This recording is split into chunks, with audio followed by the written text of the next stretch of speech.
Time to make another recipe from the past. This one is called Mountain Dew Salad. That's the name of it.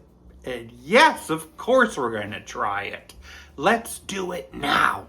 We need to start by making a lemon cook and serve pudding according to directions. Pudding mix, 3/4 cup of sugar, 3 beaten egg yolks, 1/2 cup of water.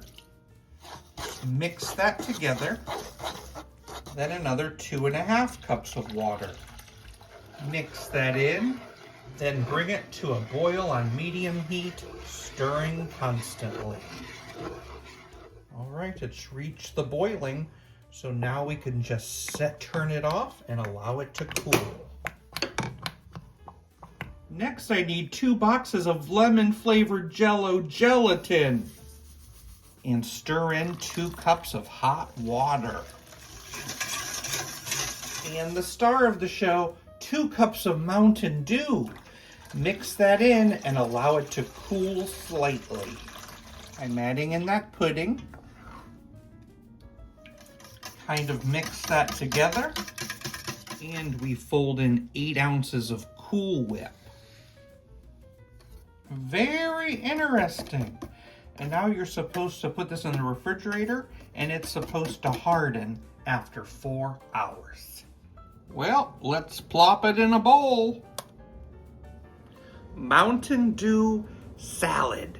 Now I've seen another recipe of this where it was just the same, but they added mini marshmallows and a can of crushed pineapple. I just thought pineapple and lemon would be a major clash, so I just went with the original Mountain Dew salad recipe.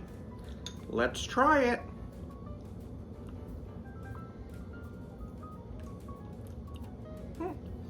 It is tasty. It kind of just tastes like a lemon pudding, but it does have an effervescent back note, and you do taste that Mountain Dew.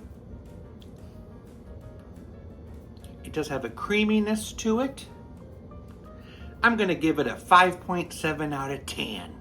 What do you call a train that's carrying bubble gum? A choo-choo train.